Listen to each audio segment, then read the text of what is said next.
Hey, what's going on, Dragon Ballers? Welcome back to another video. This time we're gonna go over the top 16 of the North Carolina Charlotte Celebration event. I know it's a little weird, middle of the week, coming on a Wednesday with this video, but I was waiting for ARG to post a deck list, which they did on Tuesday night. So I finally got the deck list, finally got the breakdown for you guys. I'll be able to talk about what I think about the event. Overall, thought the event was great in terms of like deck diversity and all the different things you'll see in the corner down below with the pie chart that I made. You guys will see all the cool different decks that played, and it's super cool format in my opinion. Very diverse, a lot of powerful decks, but a lot of decks that can compete. Even the less powerful decks still have, you know, a leg up in the format, which I think is really cool. But before we get into this video, guys, if you're new to the channel, definitely hit the subscribe button, hit that notification bell so you stay up to date with all the awesome Dragon Ball Super content that I post here. Check the Discord server in the description below for an awesome Dragon Ball Super community. Amazing group of people. They'll answer any question you have. And finally, guys, if you're longtime fans of the channel or want to read up on some competitive content, step your game up for these celebrations, check out the Patreon link in the description below. Helps me a lot. It helps me bring you guys this content that you guys know and love, and it also has a lot of competitive content for you guys for your viewing pleasure. So with that being said, we'll get into this top 16 breakdown. So we'll just go around the circle. Slug with 1 rep in top cut. This player actually did go undefeated in Swiss. Congratulations to him. And it was a mono green build. Now this is really interesting. I kind of thought it would be more of a blue green build. That was the kind of build I've been testing going into set 6 with Slug. Blue green seemed really good because you get access to the Bobbity that reduces the cost of your large Slug. You also get access to Senzu Bean, which is really powerful, especially like you see later. There's a couple of aggro decks that top the event, but overall mono green worked out really well for him. Congratulations to this player. Really cool to see this deck performing well. This is one of the decks that got a big buff in terms of hand control, which is a direct counter to the previous, you know, boss monster of the format, which was Janemba. And we'll talk about Janemba later, don't get me wrong, but seeing a hand control deck that's somewhat more fair. Now this deck's very powerful, but you know, ripping 4 cards out of someone's hand is a lot different than like cell chaining someone where you're ripping like, you know, 10-11 cards out of someone's hand. So a little bit more fair version of hand control, I would suggest, and decks that plus really hard can play around it. But nonetheless, really cool to still see some hand control in the format. It keeps some degenerate things in check, so very powerful. Super Shenron Storm making a top cut appearance. Shout out to Danny Wynn for a really innovative deck and a really broken deck. This deck is absolutely nuts. If you guys saw his stream games, his deck just does some absurd things. You know, I know a lot of people have been trying to crack the code on Super Shenron, trying to see what the best way to skip your opponent's turn is. You know, and Danny found the way. Found one of the best ways, I would say, is with Storm. Just go straight aggro to the face, skip their turn, go straight aggro to the face again, and just kill them that way. Really powerful. Congratulations to him. I think we'll see a lot more of this deck going forward. It's just super powerful, and now that he's kind of cracked the code on it, I think a lot more people will experiment with it. So definitely something to look out for in the future for sure. And now we have the majority of top cut, which was Skilless Goku, Bonds of Friendship Son Goku. Now this is a deck that a lot of people from set 6 knew was going to be really powerful. It drops a lot of undercost at 30k beaters, you know, for really low cost, and that's just really powerful, really high value. But I don't think people expected so much for this deck to take so much of top cut. I was very surprised by that, to say the least.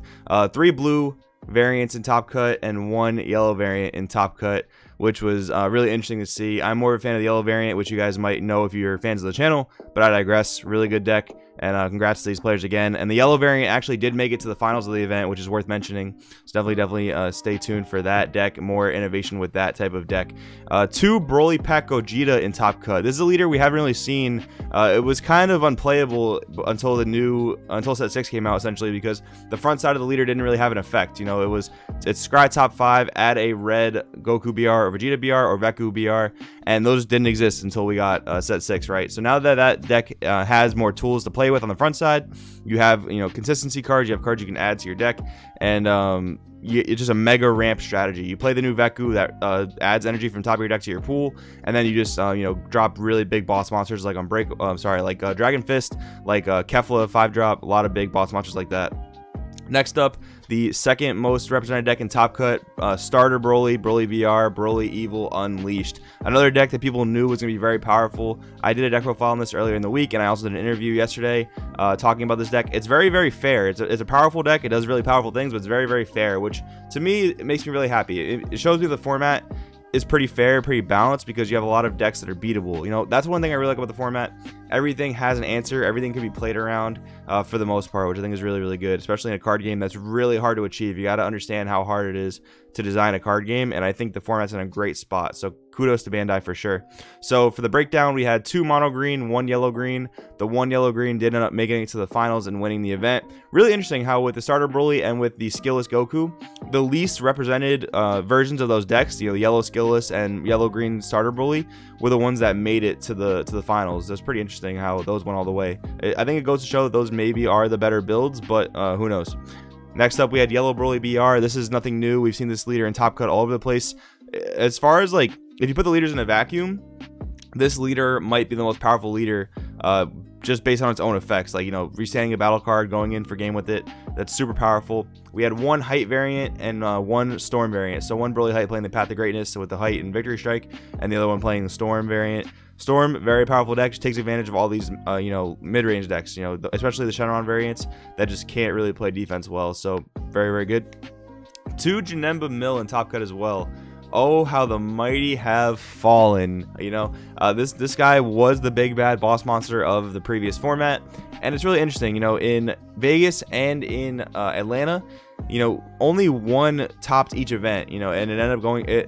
The deck ended up going to win Atlanta, didn't do so well in Vegas. However, here we see a little bit more rep in Top Cut with 2 slots, but Janemba did not make it very, very far in Top Cut at all. I mean, it's just, there's so many things out there that just wreck this deck now. Lord Slug being one of those things. TN being a sideboard staple right now is another one of those things, you know, especially if you guys saw, like I said, Danny's stream game. He was playing Super Shenron against Janemba Mill, and he dropped a TN. He took another turn. TN's effect works in such a way that, you know, you basically get to lock your opponent out of untapping for 3 turns when you skip a turn with it. It's just absolutely insane. And Janemba takes a ginormous hit from TN's existence, which I'm really happy about because Janemba's really annoying to play against. It's very, very strong mill deck. It just plays so much value defense, and you know, having a sideboard card for that, I'm really happy about. I'm glad that Janemba is you know, kind of checked in that way. And then the final slot, guys, the 1 Lonely Pan in Top Cut, the tried and true deck. This deck is just timeless. I mean, you know, Chain Zeno really does answer everything in the game for the most part. It answers crazy hand advantage, it answers crazy wide boards, it answers barrier battle cards, it answers pretty much everything in the game. And you know, it's super powerful. I'm not surprised at all to see 1 Pan in Top Cut. I think 1 to 2 to 3, like low rep for Pan, I think is like, it makes a lot of sense because it does have its own weaknesses, you know, but at the same time, it just can answer everything, and I'm not surprised it made it Top Cut at all. Very, very good deck. So overall, I mean, if we look at the Top Cut split, like I said before, super diverse. I'm really happy to see that personally. I definitely prefer formats that are much more diverse. It just means you can take certain things to a tournament and expect to do somewhat well with them, as long as you have a good deck, as long as you have a good knowledge of the metagame, and as long as you know how to play this game well. You can take a really innovative deck right now and do pretty well with it, which is what I really like about this format. I think that surprise factor is a huge thing right now, especially with Set 6 being so new. I mean, we have cards coming from all over the place. We have the Broly packs, we have Set 6, we have you know, promos, all these different things that are just still being explored, and it's really, really cool to see, you know, this type of thing happening here. One more thing I do want to mention as well, a lot of people I see in the Facebook groups, you know, call the new Broly starter deck the best deck in the format, or the best deck period, or like tier 0. I think that's pretty outlandish. I don't think that it's nearly the best deck in the format by far. I don't think Skilless is the best deck in the format either, even though those 2 decks did make it to the finals. Like I said before, I think they're very fair decks. I think they're very powerful decks, but I do think that they have checks and balances and answers, which is really cool. You know, I think the format's going to change a lot just going into Chicago. And speaking of Chicago, guys, I will be at the Chicago Celebration event. If you guys are there, come say what's up, come say hi. Let me know how you're doing in the tournament. Let me know, you know, what deck you're playing, how you're doing. I definitely want to hear from you guys at Chicago, so definitely come say what's up. But yeah, I mean, furthermore, just like I think the format's going to change a lot from here to Chicago. I think people are solidifying their deck choices. I think people are solidifying their variants of decks, like for Skilless, like for starter Broly Pack Gogeta. I think people are really starting to solidify lists, which I think is really, really it's good for the format. It's going to shape the format. It's going to start to define the format, and we'll know a little bit more of what to expect. But yeah, guys, let me know what you guys think about this you know, Top Cut coverage, the event, the format, the Top Cut breakdown. Let me know what you guys think about it down in the comments below. Really want to know your guys' thoughts on this. I'm really happy with it. I really like the diversity. I really like the innovation that the game has right now. It reminds me a lot of Set 2. I loved coming into this game during Set 2 because it just allowed for so much innovation, which I was a huge fan of. So yeah, guys, let me know in the comments below what you guys think. I'll see you at Chicago. Definitely come say what's up. Thank you guys so much for watching. My name is Joey. This is World TCG, and I'll see you guys in the next video. Hey, what's going on, Dragon Ballers? Welcome back to another vid. Hang on. This is the end card, not a...